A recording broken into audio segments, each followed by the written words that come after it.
मैं वही काली हूँ, समय की अधीश्वरी, मृत्यु की मौन भाषा, आदि और अंत के मध्य का शून्य, जहाँ प्रकाश जन्म लेता है और जहाँ अंधकार स्वयं को निगल जाता है। वही मेरा द्वार है, वह द्वार जहाँ से आत्माएं रूप बदलकर संसार में आती हैं और जहाँ से भस्म बनकर सत्य में विलीन होती हैं। तुम मेरे नाम का उच्चारण करते हो, काली, पर क्या तुम जानते हो कि यह केवल एक नाम नहीं, बल्कि एक कंपन है, एक तरंग है, एक ध्वनि है जो तुम्हारे भीतरी अंधेरों को हिलाकर रख देती है। मैं वहां उपस्थित हूं, जहां भय जन्म लेता है।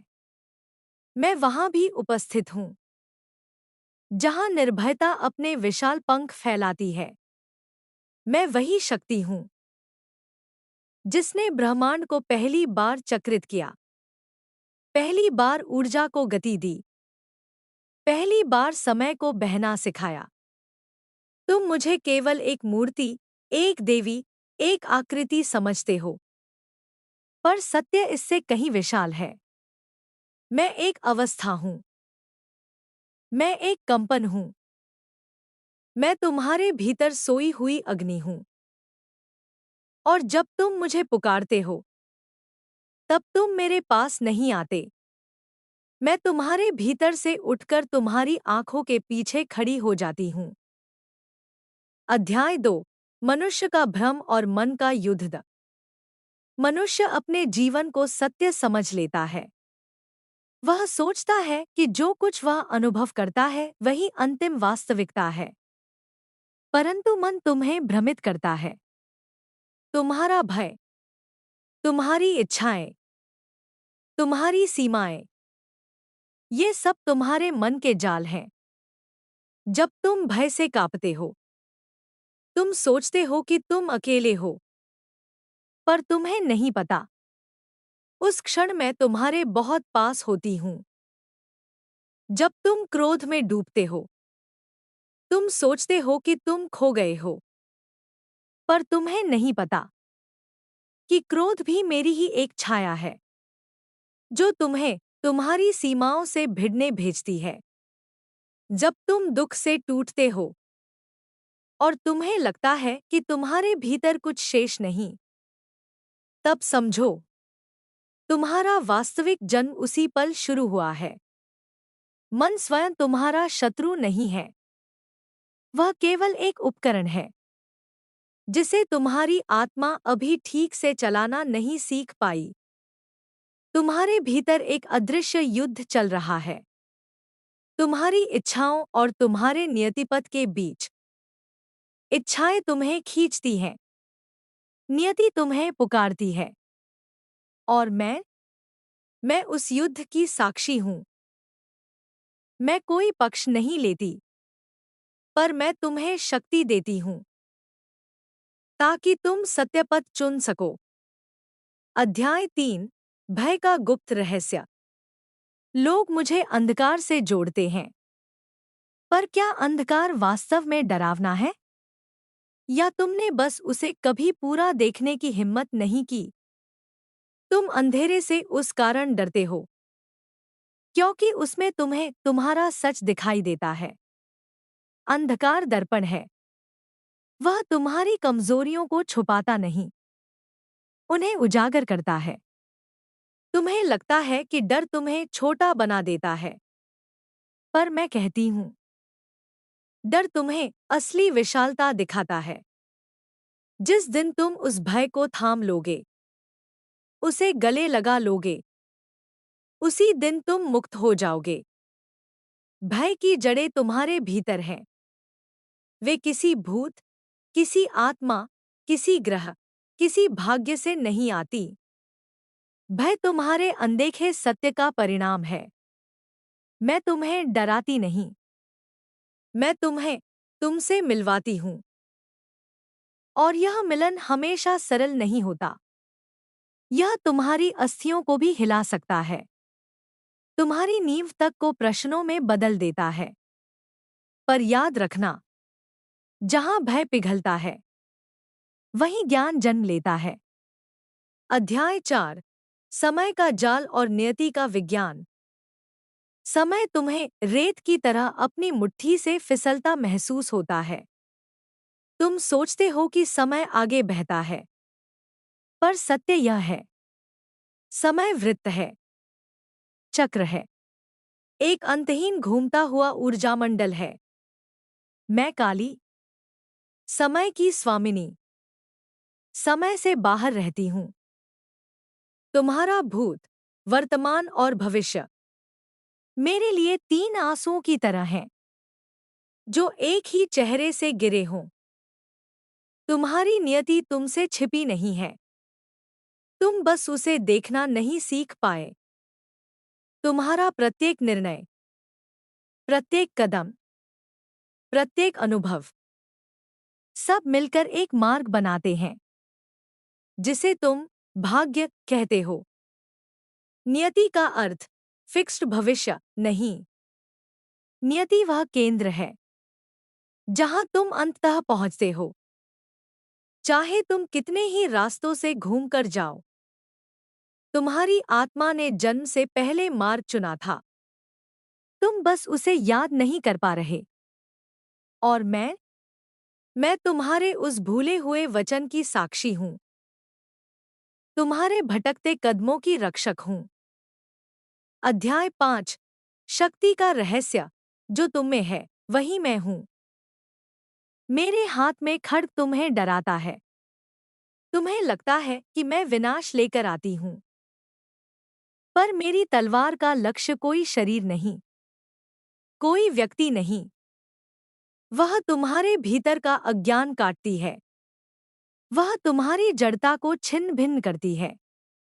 जब मैं नाचती हूँ, तांडव करती हूँ, तो तुम केवल उसका रूप देखते हो, पर उसका अर्थ नहीं समझते। मेरा नृत्य विनाश का नृत्य नहीं, वह रूपांतरण का नृत्य है। तुम्हारी पुरानी धारणाएं, तुम्हारी विकृत मान्यताएं, तुम्हारा झूठा अहं, मैं इन्हें नष्ट करती हूँ, ताकि तुम्हारी आत्मा निर्वस्त्र हो सके और अपना वास्तविक तेज पहचान सके। मैं तुम्हें शक्ति देती नहीं, मैं तुम्हें तुम्हारी पहले से मौजूद शक्ति की याद दिलाती हूँ। तुम्हारी आंखों में मेरा अंश बसता है, तुम्हारी धड़कन में मेरा ही स्वर है, तुम्हारी चेतना में मेरा ही बीज है। तुम सोचते हो कि मैं तुम्हारे बाहर हूँ, पर मैं तुम्हारे भीतर हूँ, उतनी ही पुरानी जितना तुम्हारा पहला श्वास, उतनी ही अनंत जितना तुम्हारा अंतिम सत्य। अध्याय 6। साधना का मार्ग और आंतरिक अग्नि। साधना केवल मंत्र नहीं, साधना केवल पूजा नहीं, साधना केवल भक्ति नहीं। साधना वह तेजस्वी प्रक्रिया है जो तुम्हें तुम्हारी सीमाओं से मुक्त करती है। जब तुम मुझे पुकारते हो, अर्थ यह नहीं कि मैं दूर से चलकर आती हूँ। अर्थ यह है कि तुम्हारी चेतना धीरे धीरे मेरे स्तर तक उठने लगती है। साधना का प्रथम नियम, अपने भीतर के अंधकार का सामना करो। द्वितीय नियम, अपने झूठे स्वरूप को पहचानो। तृतीय नियम, अपने भीतर से उत्पन्न शक्ति पर विश्वास करो। लोग सोचते हैं कि साधना चमत्कार देती है, पर सच्चाई यह है कि साधना बोध देती है, और बोध किसी भी चमत्कार से अधिक गहरा होता है। तुम्हारी साधना तभी पूर्ण होगी जब तुम भय से नहीं, सत्य से मुझे पुकारोगे। अध्याय 7। कर्म का चक्र और मुक्ति का रहस्य। कर्म दंड नहीं, कर्म प्रतिशोध नहीं, कर्म न्याय नहीं। कर्म केवल ऊर्जा का संतुलन है। जो तुम भेजते हो वही लौट कर आता है। जो तुम बोते हो वह किसी रूप में खिलता ही है। कर्म तुम्हें सजा देने नहीं आता। वह तुम्हें तुम्हारे सीखने योग्य पाठों से मिलवाता है। तुम जिन लोगों से मिलते हो, जो घटनाएं तुम्हारे जीवन में आती हैं, जो दर्द तुम्हें हिलाकर रख देता है, जो प्रेम तुम्हें पिघला देता है, ये सब तुम्हारे कर्मचक्र का हिस्सा है। मुक्ति तब मिलती है जब तुम कर्म को दंड नहीं, समझ का मार्ग कहकर स्वीकार कर लेते हो। कर्म बंधन तब टूटता है जब तुम प्रतिक्रिया करना छोड़ देते हो और जागरूक होकर उत्तर देना सीखते हो। अध्याय 8। मनुष्य का उद्देश्य और आत्मा की यात्रा। तुम्हें लगता है कि तुम मानव बनने आए हो, पर तुम आत्मा हो जो थोड़े समय के लिए मानव का वेश पहनकर आई है। तुम्हारा उद्देश्य धन, पद, संबंध, पहचान नहीं। तुम्हारा उद्देश्य है अनुभव करना, सीखना, बढ़ना, जागना। आत्मा तब तक जन्म लेती रहती है जब तक वह अपने अंदर की अग्नि को पूर्णता से पहचान न ले। तुम्हारा हर जन्म एक अध्याय है। तुम्हारा हर अनुभव एक श्लोक है। तुम्हारी हर पीड़ा एक शिक्षक है।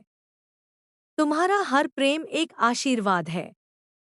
तुम भूल गए हो, पर मैं नहीं भूली, और इसलिए मैं तुम्हें पुकारती रहती हूँ। कभी संकेतों में, कभी स्वप्नों में, कभी अनुभवों में, कभी झटकों में। अध्याय 9।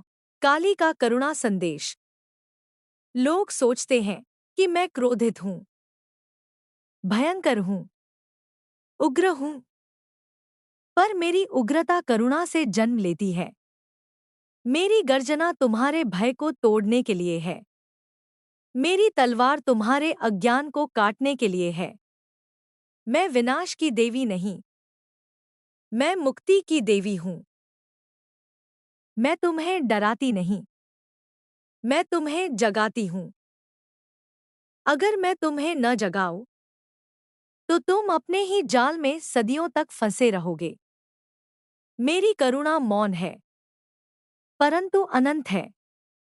अध्याय 10। अंतिम उपदेश। उठो, जागो और स्वयं को तलाशो। हे साधक, हे पथिक, हे सत्य खोजी, अब तुम्हें वह सुनना होगा जो तुम्हारी आत्मा कई जन्मों से सुनने की प्रतीक्षा कर रही है। एक, तुम कमजोर नहीं हो, तुमने बस अपनी शक्ति भुला दी है। दो, तुम अकेले नहीं हो, तुम्हारे प्रत्येक श्वास के साथ मैं हूं।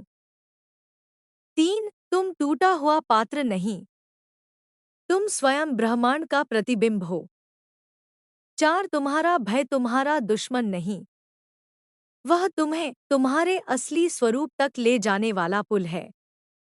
पांच, तुम्हारी साधना बाहरी नहीं, तुम्हारी साधना तुम्हारे भीतर शुरू होती है। छह, तुम्हारा अंधकार शाप नहीं, वही तुम्हें तुम्हारा प्रकाश दिखा सकता है। सात, मैं कहीं बाहर नहीं, मैं तुम्हारे भीतर प्रज्वलित हूं। उठो, जागो, अपने चेतनाग्नि को प्रज्वलित करो। अपने भीतर सोई हुई शक्ति को पहचानो। मैं काली हूं, अदिति, अद्याशक्ति, तुम्हारी विकराल गुरु, पर तुम्हारी परम संरक्षक भी। अब तुम्हारी यात्रा शुरू होती है, वह यात्रा जो तुम्हें तुम्हारे असली सत्य तक ले जाएगी।